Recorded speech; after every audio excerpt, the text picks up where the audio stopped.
Okay, so the lesson that we are on today is Joseph forgives his brothers. And that's volume 2, session 3, for those of you following along. I'm going to read this to you guys. After this falling out with Esau, Jacob left home, married 2 wives, and fathered 12 sons. His son Joseph was his favorite.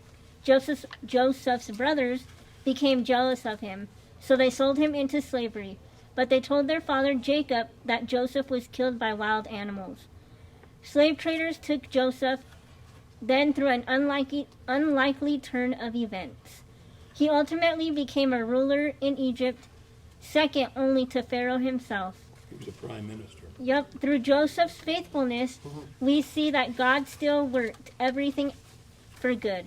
In spite of the difficulties Joseph faced, we can trust God to do that in our lives too. So if you go down a little bit, Rock, do you need a paper? No. Okay. It says, who is someone you know who has experienced hardship but handled it in an inspiring way? Brother Paul? I know one person. Who? My wife. Does it have to be something personal? Oh, she got a hardship. She ended up married to me. She handled it. Handled it very well, right? Huh? She handled it well, right? Yeah. Next May it'll be 50 years. Oh, that's awesome. 50 years is a long time. Anybody She's else? still handling it. Anyone else know of someone who's experienced hardship I but do. handled it? You know what? I have a friend of mine who, his wife was working. They were working outside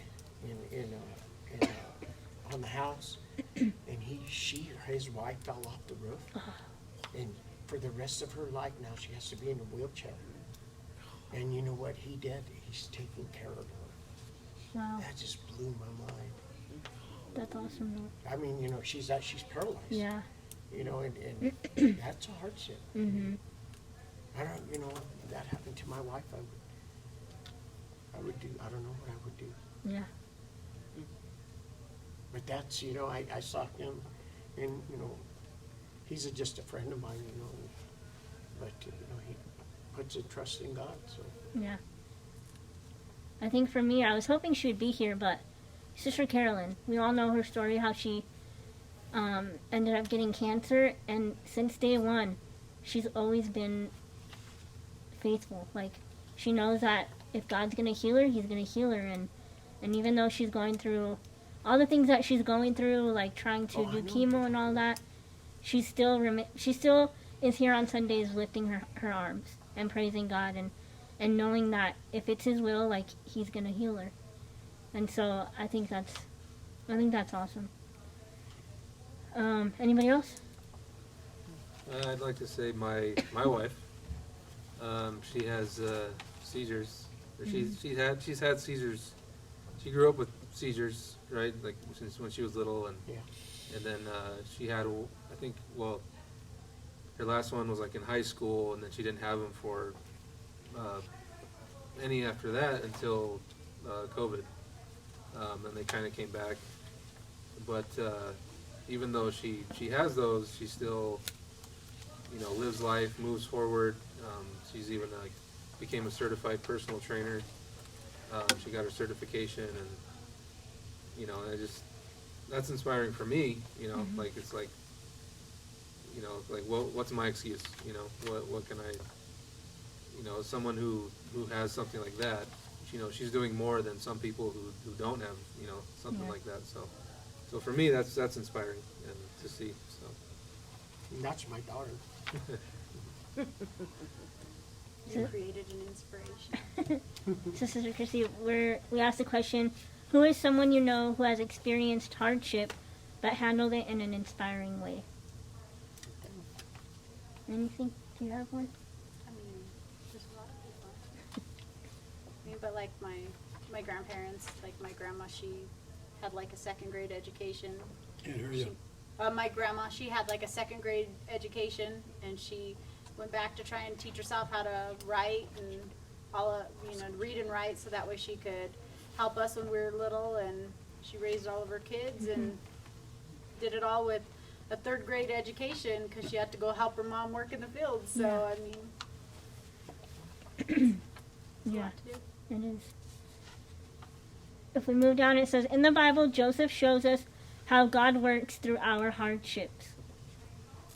All along the way, Joseph had to choose to remain faithful no matter what he faced. So, is there anybody here that doesn't know the story of Joseph? And what happened to him? Okay, so it says, Joseph shows us how God works through our hardships. Along the way, Joseph had to choose to remain faithful no matter what he faced. So in the beginning, Joseph was sold, right? His brother sold him. As a human, I was thinking about this story. As a human, the Bible doesn't really tell us how Joseph felt, what was going through his head, how his emotions were. But thinking about it, he probably felt betrayed. He was probably heartbroken. He probably felt abandoned. I mean, there's probably tons of things that ran through his head and through so many emotions, right? But as we continue on, you guys will see that no matter what Joseph went through, that he remained faithful. We're going to go ahead and watch this video really quick.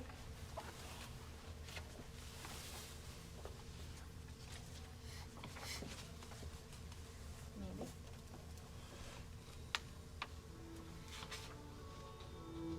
A part of growing up is the realization that life doesn't always go like you expected it to. Is there a single day that doesn't bring some kind of a surprise? There are definitely positive surprises, grace that you didn't expect nor earn, but there are also disappointments. Life is complicated, a mixed bag of blessings and suffering. Some get to hold on to their idyllic worldview longer than others. Some are forced to mature into suffering far too early, but eventually we all feel it. Things don't go like we planned. Everyone tastes of suffering and disappointment to some degree.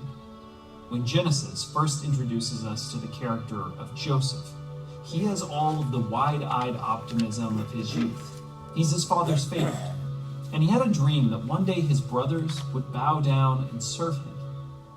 His optimism about the future spilled into almost every conversation, much of it to the frustration of his brothers. Eventually, those brothers had enough of it. They threw Joseph into a pit, formed a plan to fake his death, and then sold Joseph off into slavery.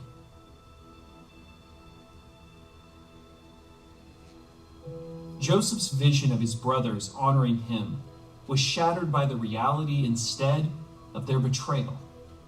Joseph was no longer naive to the world. He tasted what we all inevitably do: suffering, pain, and injustice.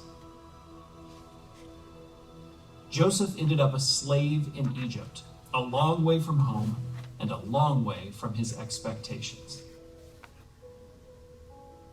From there, Joseph's story was a roller coaster of unexpected success and crushing disappointments.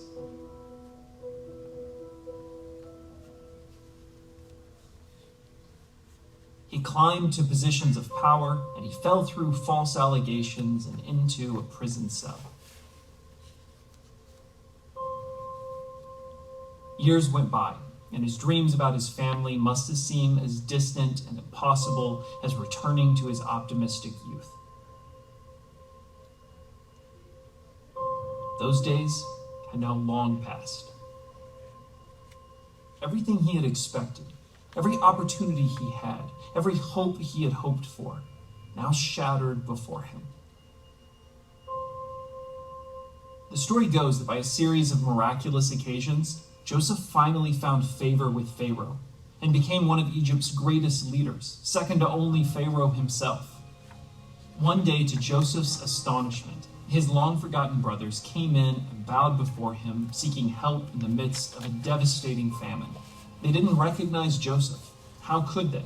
It had been years, and who could have imagined a story like this, from slave to ruler?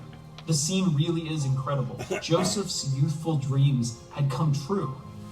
Here were his brothers bowing before him, just as he had seen it, but nothing about it had been predictable. Joseph's naivety suddenly gave way to a deep affection and humility. He had not fulfilled his dream. God had. And who could have seen how God would do it? Joseph invited the men into the palace for a meal and was finally overcome with emotion. Joseph could stand it no longer. There were many people in the room, and he said to his attendants, "Out, all of you." So he was alone with his brothers when he told them who he was. "But don't be upset, and don't be angry with yourselves for selling me to this place. It was God who sent me here ahead of you to preserve your lives.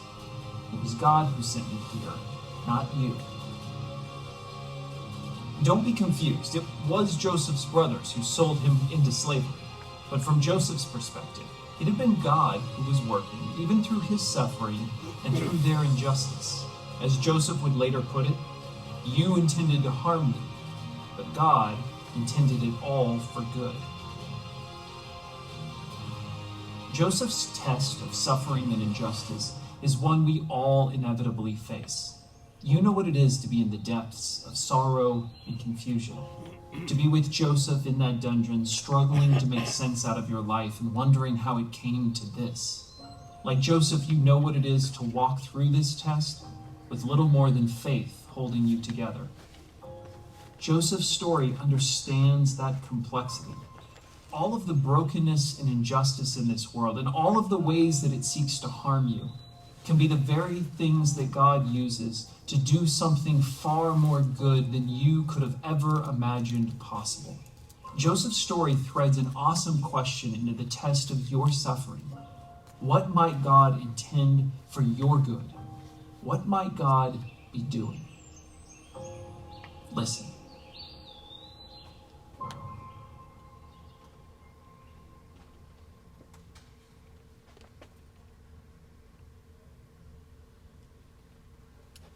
Any comments about that?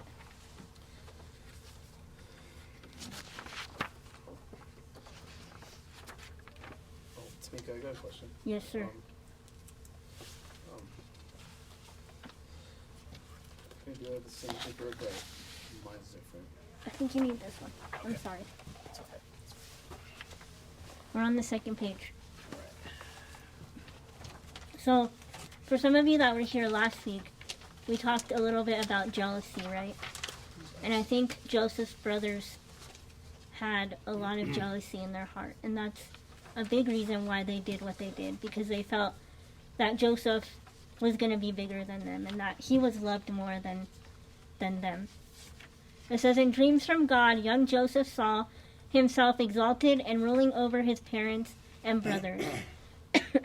Unaware that these dreams were part of God's plan to deliver them, Joseph's jealous brothers unknowingly set that plan in motion by selling him to slave traders.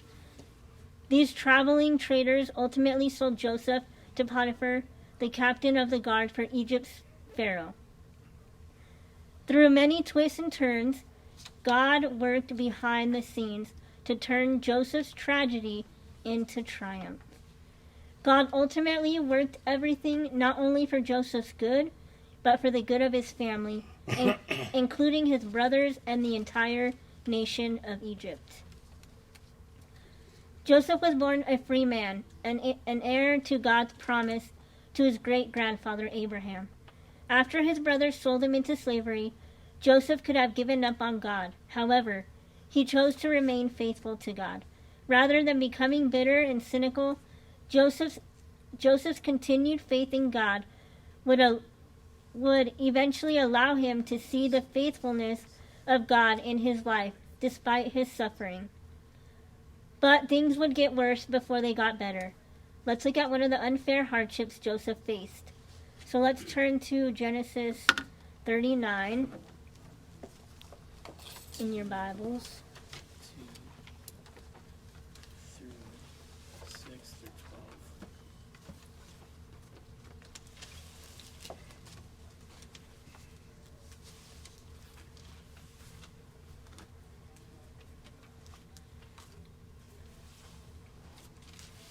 So just go to chapter 39 and we're going to read a few of those verses.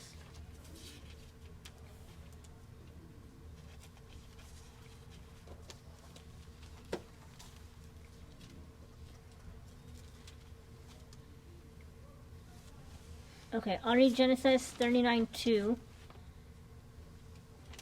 It says, "The Lord was with Joseph, and he became a successful man, serving in the household of his Egyptian master." And then Eric, will you read 6 through 12? 39, 6 through 12.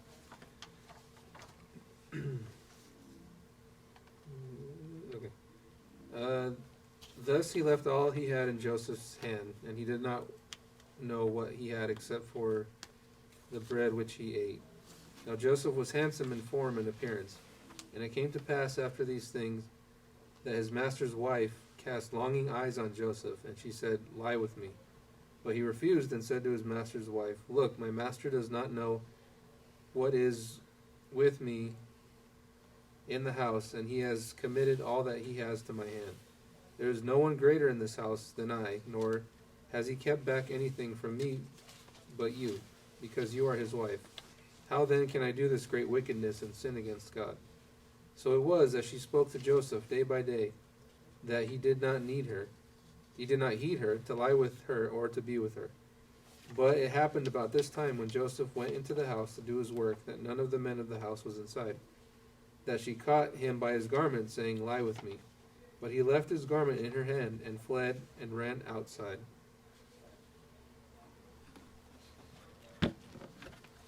Okay. What version of the Bible do you use? I switch. I read this. The one that I read was CSB. Yeah, CSB. I use NIV. Sometimes I use ESV. Yeah. What's that one?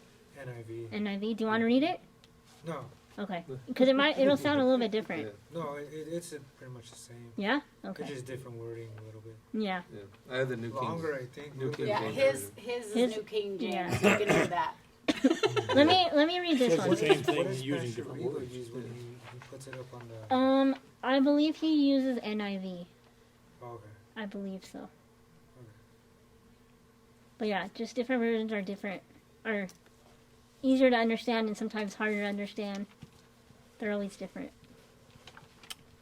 So it says Joseph chose to not give up, even though he went from being a favored child to a lowly slave with no hope of ever returning to his homeland. So if we stop for a second and look at Joseph's life, kind of like the video said and kind of like this paper saying, he went from pretty much from 0 to 100 really quick. I mean, it probably took years. It doesn't really tell us how long or how much time passed that it took him to become the second after Pharaoh. But even when he's in prison, I think we talk a little bit about that down further, but he didn't give up. He chose to remain faithful. And being a young man, I don't know how young he was, but being a man and being tempted is not always easy to say no, right? And even though he was put in that position with Pharaoh's wife, who most people probably... That's what I meant. That's what I meant. Thank you, guys. Even though he was put in that position, he still said no. He still remained obedient and faithful to God, right? It says, during times of suffering and hardship, why is it vital for us to resist allowing our circumstances to determine what we believe about God and His plan for our life? I think a lot of times we don't see the big picture. Like we don't see how this was preparing. We don't see how, like, if, you know, not to skip ahead, but like we don't see that if he wouldn't have been put in prison, he would have never got the attention of Pharaoh. If he wouldn't have been, so if he would have taken each one of these things to say, like, well, I'm just going to do it this way because since I'm already here, I'm going to just do what everybody else is doing and give up.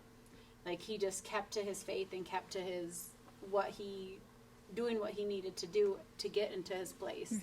If he would have gave up at any one of those points, he would have gotten to the big picture. Exactly. We never know what's ahead. And that's where faith comes. That's where faith is so important, is because we never know what's next. We never know where God's going to take us. We never know what where he's going to put us, where he's going to position us, and for something else to happen. Yeah. Anyone else? Why is it vital for us to resist allowing our circumstances to determine what we believe about God and his plan for our life?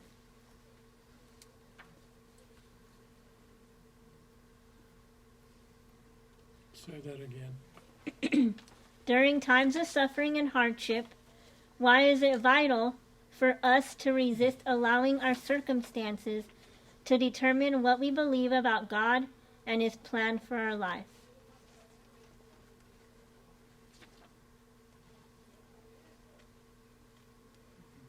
Well, sometimes it seems like things couldn't get any worse, but they usually could. And if you give up on God, it's not going to work out for good to give up on God. Right. And I know for me, to piggyback off of that, there's been times where I'm going through something and I feel like I'm done. Like I can't do this anymore. And I feel something just a little bit longer. Hold on just a little bit longer. And then after that, I'm like, okay, I see what you're doing, God. I see why you put me through this storm. Or I see why I was alone. Or I see why I went through this, because you wanted to show me something. And if I would have given up, like she had said, or if you ever would have given up, who knows what that end result would have been. So let's go to, yes, sir. I think it's interesting that this is before God gave Moses the 10 Commandments. Mm-hmm. But nevertheless, Joseph knew that what that woman was suggesting was wrong. Right. And we didn't have the 10 Commandments yet, but he knew that. And I think it's important that we keep things in mind. There's times when we know things are right and we know things are wrong, regardless of whether it says so in the 10 Commandments. Mm-hmm. And God speaks to us and tells us what's right and wrong. I think that's important to know. Yeah, it really is. Let's read Genesis 39. We're going to go to verse 13. 13 through 23. Do you want to read it, Chrissy?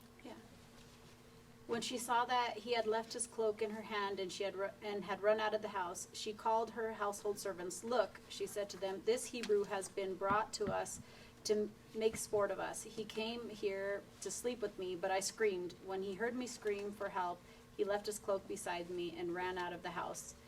She kept his cloak beside her until his master came home. Then she told him this story. "That Hebrew slave you brought us came to me to make sport of me, but as soon as I screamed for help, he left his cloak beside me and ran out of the house." When the master heard the story, his wife told him, saying, "This is how your slave treated me." He burned with anger. Joseph's master took him and put him in prison, the place where the king's prisoners were confined. But while Joseph was there in prison, the Lord was with him. He showed him kindness and granted him favor in the eyes of the prison warden. So the warden put Joseph in charge of all those held in prison, and he was made responsible for all that was done there. The warden paid no attention to anything under Joseph's care, because the Lord was with Joseph and gave him success in whatever he did. So even though Joseph didn't know, the Lord was still working in that plan. Even though, if it would have been anybody else, I bet you they would have killed him. They would have, however they did it back then, they would have killed him. They wouldn't have just put him into prison. And that's how you know that God had favor on Joseph, because all he did was get thrown into prison. He didn't die. He could have killed him. Right then and there, he could have killed him for messing with his wife, when we know he didn't. But it says, Joseph remained faithful to God, not only through the loss of his freedom, but also in the face of great temptation to sin. Instead of being rewarded for his faithfulness, however, he was falsely accused of rape by Potiphar's wife. Joseph was thrown into prison and lost his freedom to an even greater degree. Describe a time in your life when you did the right thing but received what felt like the wrong outcome.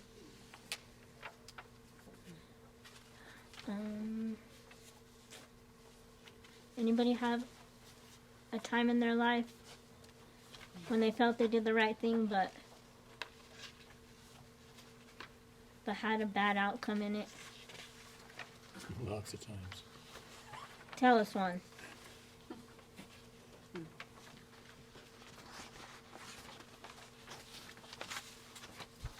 You actually want me to tell you about one? Well, I don't know if you want to, if it's Well, appropriate. I'm not going to tell the whole story because it's too long, but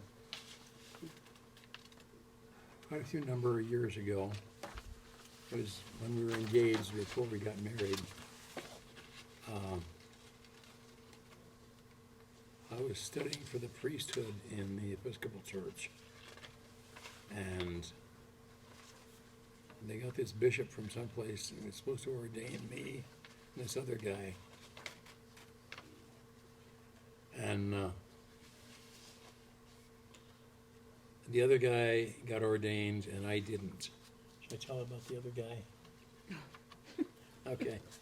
Well, He'd done some things that were very, very wrong. Okay. And then he got ordained and I didn't. So I left the Episcopal Church. well, it wasn't. It was a bishop from a offshoot of the Eastern Catholic Church, not even Roman Catholic. That they got just to. They had a little seminary there, and he was supposed to come and ordain. So he wasn't even an Episcopal bishop, but the other guy, his relationships weren't always that good. And one of that particular other denomination's requirements was that if you were ordained, you had to stay either single if you were ordained when you were single, or if you were married, then you'd have to stay married. Well, the other guy got married, but he'd had a lot of other relationships. Paul and I were waiting to get married, and he didn't get married, so he couldn't, but he was planning to get married, so he couldn't get ordained. So even though he did the right thing, Right. he didn't get the outcome he wanted. But maybe it was just as well, because who knows, I mean, if the situation would have been good anyway. Yeah. Who knows? Who would have known the outcome, right? Yeah. Wow. She explains it a lot better than I can. Anybody else? When you did the right thing but received what felt like the wrong outcome?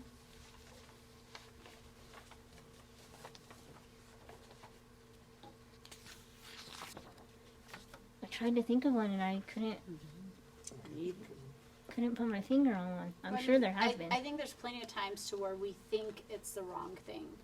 Like, we think, like, I'm going to do this. Like, you know, when there was a time, like, when my daughter was a teenager. I don't know if you were at the church at the time, but, like, she was jumping out the window. She was running away. She was all over the place. Kenny remembers he went to school with her. And I sent her to live with my dad. And I just thought, and she hated me. 2 years it took her, it took her a year to even talk to me. She was just like, and when I turned 18, I'm never talking to you again. I'm never coming back. Like, I've just, this whole thing, she used to just go through it. And I just, at the time, I thought, what did I do? Like, I'm doing this for her so that way she doesn't end up a statistic. I'm doing this so that way, you know, she could be there. And then she went to a youth camp or something that the year after she went there, she went to a youth camp and got saved while she was there. And we finally had a relationship more than just emails or random text where she was mad at me. And now she calls me at least 3 times a day. And so she's 25 now and she does still talk to me. So if you have teenagers, just know that it happens.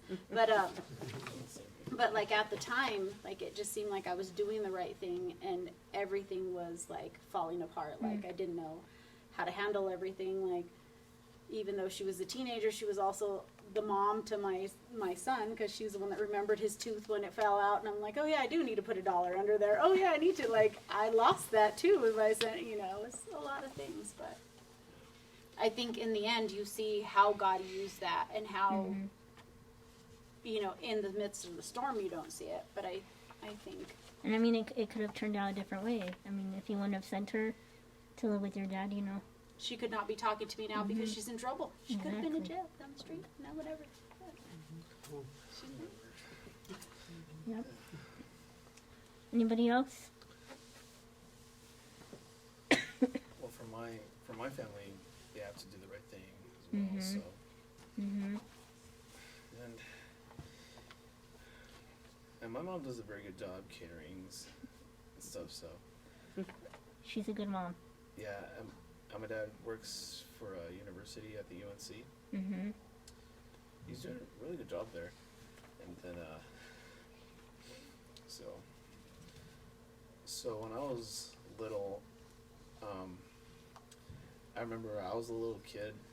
I used to be shy not to get on the drum kit on stage because I was like, I remember when I was little, I used to be shy, but not anymore. Before when I started the worship team when I was in the age of 14, and I changed my mind to play in front of everybody.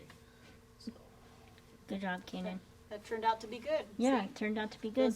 I remember watching you when you were just a little kid at talent shows at Winograd. Your Keep dad it- had to be right there next to you, but you did it, and now you do it all by yourself. Yep. And so you're not shy anymore, so Yeah. now I God uses you. And you do a great job. I just like how someone that leads good into the authority that has to know what they're doing. So Yep. Good job. So it says, when it seemed, we're on page 4.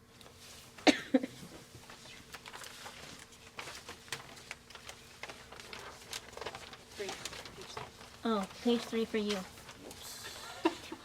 I was like, Sorry. I forgot I kept an extra page on mine. It says, when it seemed that he had every reason to give up on God, Joseph remained faithful and won the favor of his jailers. While in prison, God used Joseph to interpret the dreams of Pharaoh's cupbearer and baker. All these events of Joseph's life, I can't say this word, I don't know why. Culminated. Yep. When Pharaoh himself had prophetic dreams and called for an interpreter. It says, read Genesis 41, 8 through 16. So let's go ahead and turn there. Right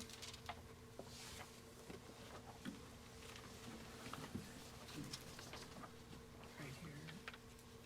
Okay.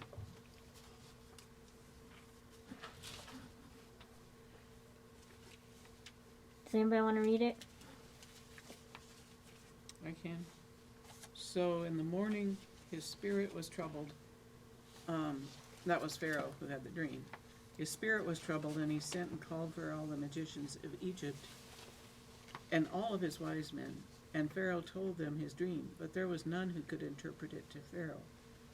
Then the chief butler said to Pharaoh, I remember my faults today. When Pharaoh was angry with his servants and put me and the chief baker in custody in the house of the captain of the guard, we dreamed on the same night, he and I, each having a dream with its own meaning. A young Hebrew was there with us, a servant of the captain of the guard. And when we told him, he interpreted our dreams to us, giving an interpretation to each man according to his dream. And as he interpreted to us, so it came to pass. I was restored to my office, and the baker was hanged. That was 16, right? Then Pharaoh sent and called Joseph, and they brought him hastily out of the dungeon. And when he had shaved himself and changed his clothes, he came in before Pharaoh. And Pharaoh said to Joseph, I have had a dream, and there is no one who can interpret it. And I have heard it said of you, that when you hear a dream, you can interpret it. Joseph answered Pharaoh, it is not in me. God will give Pharaoh a favorable answer. Okay, did you want me to go down to 39? I'm not able to just finish. Yeah, you can go ahead and read that one. So Pharaoh said to Joseph, since God has shown you all this, because of course Joseph told him what was going to happen and that they'd have to save up for the land when there was a famine. Anyway, and so Pharaoh said to, wait a minute, get back where I am. So Pharaoh said to Joseph, since God has shown you all this, there is none so discreet and wise as you are.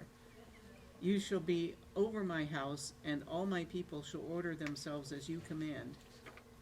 Only as regards to the throne will I be greater than you.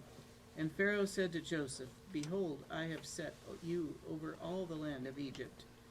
Then Pharaoh took his signet ring from his hand and put it on Joseph's hand, and arrayed him in garments of fine linen, and put a gold chain about his neck. And he made him to ride in his second chariot. And they cried before him, bow the knee. I'm sorry. It's okay. Thus Joseph, I am Pharaoh, and without your consent no man shall lift up hand or foot in all the land of Egypt. And Pharaoh called Joseph's name Zaphanath Penina or something, and he gave him in marriage Something like that. Asenath, the daughter of Potiphar, priest of On. So Joseph went out over the land of Egypt. So again, Joseph was in prison, but God still used that storm, I guess we could call it, to bring out something good in it, right? It says Joseph was summoned from the prison and revealed that Pharaoh's dreams predicted a severe famine was coming to Egypt. Joseph suggested to Pharaoh that a wise man be chosen to oversee the collection of food and preparation for the famine. God's plan for Joseph's good was revealed as Joseph was chosen to be the man who would rule over Egypt. He was second in command only to Pharaoh himself. Joseph had remained faithful. Through all of Joseph's suffering, God had guided Joseph's steps to put him into the position of power. The final question that remains for Joseph, who has honored God through many difficulties, is if he would also honor God with his power. And we'll stop right there. I think I've seen it personally where one person is one way, but as soon as they have power, they completely change, right? And I think that's kind of how people were seeing too. It says, the final question remained for Joseph, who has honored God through many difficulties, through prison, through slavery, through being sold, through being abandoned, through being in prison. All his difficulties, he still honored God. But the question was, would he also honor God with his power? You see, the famine that was coming to Egypt would extend to Joseph's homeland. Soon his brothers would find that their survival depended upon the mercy of Joseph. How does the revealing of God's ultimate plan for Joseph change your perspective on his time in slavery and prison? How does the revealing of God's ultimate plan for Joseph change your perspective on his time in slavery and prison? I see it as it wasn't for nothing. Like, he kept going. He didn't give up. He didn't turn away from God. He didn't say, oh, God, I'm in prison because of you. Like, I don't believe in you. Like, my faith. No, he just kept going, right? Well, when you look at it in hindsight, you can see that God had a purpose for him being there. 20/20 hindsight. Yeah. Mm-hmm. And of course, Joseph said to his brothers that he was put there to save them as well as everybody else. Right. But not knowing it is, of course, very difficult when you're going through it. Yeah. But the interesting thing to me, though, is that everywhere he went, he did well, and he was put in position of a responsibility because he was apparently honest and he did a good job and he didn't give up. So. He had favor for sure.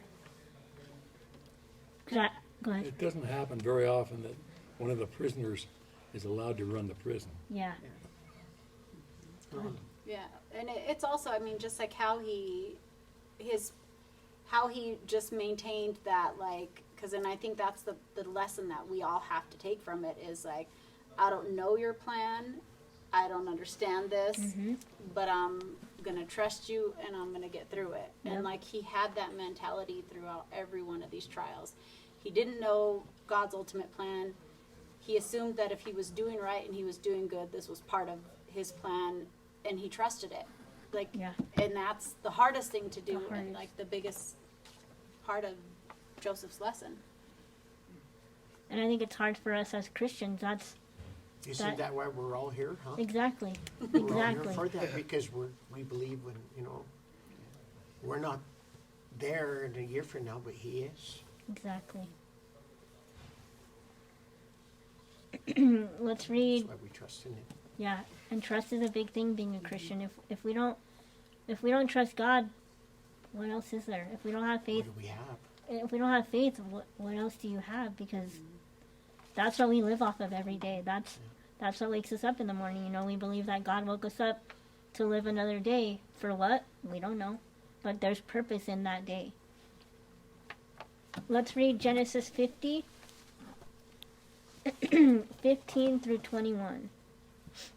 I'll go ahead and read it. Sorry, I'm losing my voice. So Genesis 50, we're going to start at 15. When Joseph's brothers saw that their father was dead, they said to one another, "If Joseph is holding a grudge against us, he will certainly repay us for all the suffering we caused him." So they sent his message to Joseph. Before he died, your father gave a command. Say this to Joseph: "Please forgive your brothers' transgressions and their sin, the suffering they caused you. Therefore, please forgive the transgression of the servants of the God of your father." Joseph wept when their message came to him.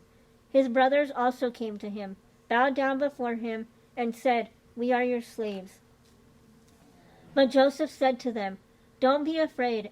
Am I in the place of God? You planned evil against me. God planned it for good to bring about the present result, the survival of many people. Therefore, don't be afraid. I will take care of you and your children." And he comforted them and spoke kindly to them. It could be argued that the key verse in Joseph's long story are Genesis 15, 19 through 20. Joseph asked, "Am I God?" Then he pointed out that his brothers had sold him into slavery to harm him, but God had intended it for good. Not only Joseph's good, but it benefited his brothers and all of Egypt as well. Joseph acknowledged God's sovereignty at the end of his story, but the most powerful truth is that verses 19 through 20 show that Joseph had believed the whole time. It was the knowledge of the sovereignty of God during his suffering that enabled Joseph to remain faithful and to forgive. It says Joseph had believed the whole time. So that to me tells me that Joseph, as human as he was, never, I don't want to say never, because I'm sure there was times where he had moments of weakness, where he doubted God and where he's like, "Why are you doing this to me?" or "What's going on?" But after those moments passed, like I'm sure some of us all go through those moments, we remember, okay, God, you're doing it for a reason. You know, you're making me go through this storm for a reason.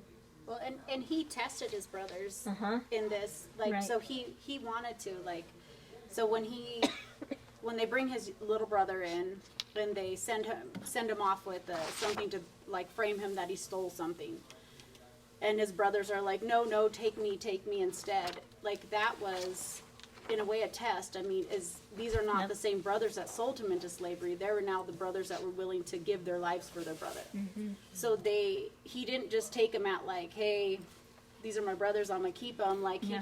he said, "I want to see if the people that I'm inviting in my home are the same people that sold me into slavery. They're not just Yeah, that's good.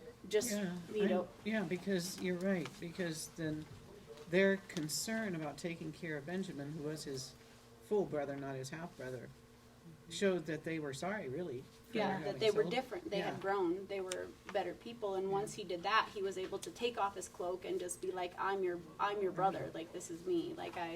He was able to do that because he could trust their character. He can trust them in a way that he couldn't the first few times he saw them. Like, he had to make sure they were the people that he needed them to be, and that they Exactly. were changed of heart.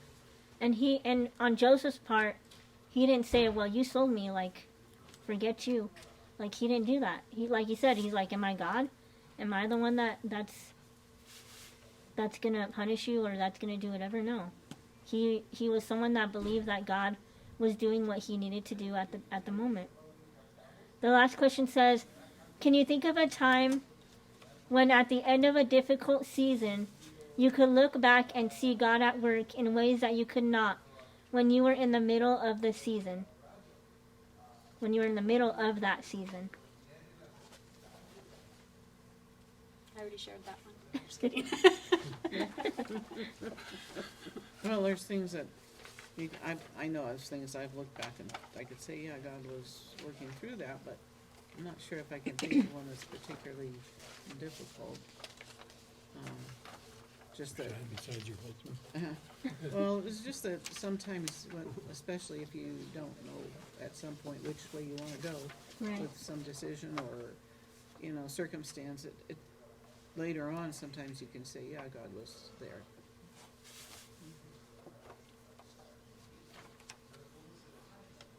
I don't know about difficult, but there's been times where, like, you know God has saved you from something, like you thought you wanted something.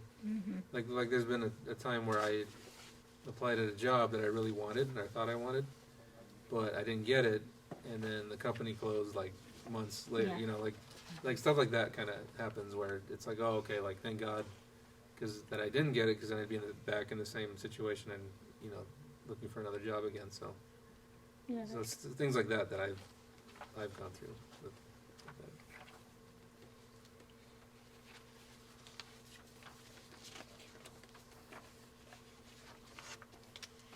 Anyone else? Can you think of a time when, at the end of a difficult season, you could look back and see God at work in ways that you could not when you were in the middle of that season? I think I have a little to share. When my son left for the Navy, I had a really hard time. I fell into a deep depression, deep anxiety. I didn't want to live. He's my baby, and he was all I had, and I went through a real rough time. Yeah. But in the 6 years that he was gone, God built me up and said, it's time to let him go, because I have plans for you as well. I have doors that you need to go through as well. So, and now he's back home, and, I can see how God was with him those 6 years. That's good.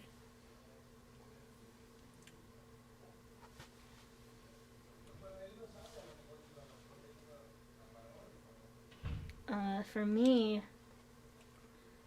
a difficult season was probably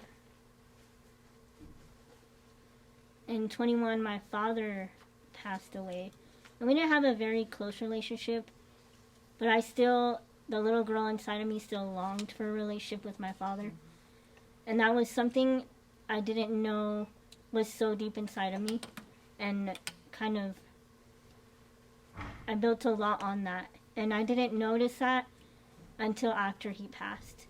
Until after I couldn't say, oh yeah, like I saw my dad the other day, because he was gone.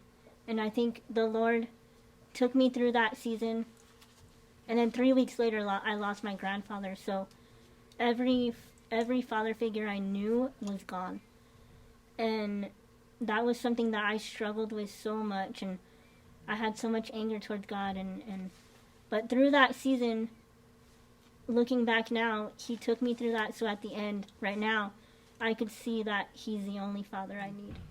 And yes, he had to take a few away from me, and it was hard and it was rough, but it was something, I guess, that needed to happen. I know that sounds a little odd, but something that I needed to go through in order to see that he is a good father, and that even though all those things happen, there's good things that did come out of it. I got a new sister. I got to realize a lot of different things that I wouldn't have realized if all of that heartache, all of that turmoil wouldn't have happened. So that's one thing for me, a season for me that was difficult, but I can look back and be like, okay, God, I know now. I know now what you were doing. Back then I didn't, and I'm like sorry for being angry at you, but I know now what you were trying to show me. Anyone else before we move on? Okay. It says Joseph likely begged God again and again to get him out of slavery and prison. Because he was human, right? Even Jesus himself, faced with immense suffering on the cross, asked his Father, whom he trusted absolutely, if there is a different way for God's plan to be accomplished. We too can pray the same way. We don't have to hide it when we wish we weren't in times of suffering. We can be totally honest with God in prayer. But we must also trust our Heavenly Father and be ready to say, just as Jesus did, yet I want your will to be done, not mine. God may not change your circumstances when we ask, but what we've learned from Joseph's story is that God is good. He will work everything for good if we trust him, just as he did for both Joseph and Jesus.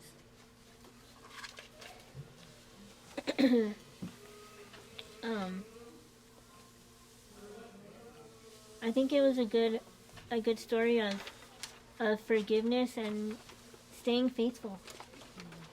I mean, that's something that a lot of us struggle with. I see a lot of my friends, well, it's hard to believe that God's going to do that, but he will. At the end of the day, he will. And we may not see it tomorrow, we may not see it in a week, sometimes we might not see it in a few years, but he remains faithful, and he hears us. And I think Pastor Rico gave he said an illustration one time, and he talked about how that, like, having faith is like swimming in the darkness. Mm-hmm. He's like, you could be swimming and swimming and swimming and almost be to shore, but you don't know you're there. But then you just think, I'm tired and I just want to go back. Yeah. And even though it's twice as far to get back, you don't know it because it's dark. And so when you're there and you're in the middle of it, you just have to trust that, okay, God, I know you're going to get me to the next space. And it may just be just a few feet away, but it's hard in our minds to think, like, I know exactly how far it is back. Mm-hmm. I don't know how far it is forward. Right. And to trust that, like, just those few more feet, or just that's better than just the comfortableness of going back. And that's the hardest part, and that's the part that, like, Joseph could have gave up at any one of those points and just said, you know what, I'm right underneath the next in line at the prison, you know, even though I'm a prisoner, I could just come over here and rule. I don't need to help any of these people. Mm-hmm. I don't need to talk to the baker. I don't need to, like, he could have just said, I don't need to use my gift. I'm in a good place. I got everything I need. He could have said that at any one of these spots. In Potiphar's house, he could have said it. In any one of these, but he chose to just be like, I'm going to trust you in whatever you're doing, and I'm going to keep doing it. And he could have been mopey and sad in prison and depressed and whatever, and not done anything and just lived his life down there, but he didn't. He kept faithful. He kept going. I encourage you guys, whatever season you're in, whatever you're going through, to keep going. Like she was saying, swimming back to where we're comfortable, you're going to have to keep swimming eventually. Like, you can't stay there forever. We eventually have to keep going. We eventually have to keep moving forward. Going backwards just prolongs your journey. Any questions or comments or anything anybody needs to talk about? I encourage you guys, if you don't have the app, to get it. The devos are really good on it. So what it is we do the group one, and then every day there's a day devo. So and it's just short. It's like takes like 5-10 minutes, if that. But it keeps you in your word, and it keeps you encouraged, and it's really good. I like it. But anybody else? Anything?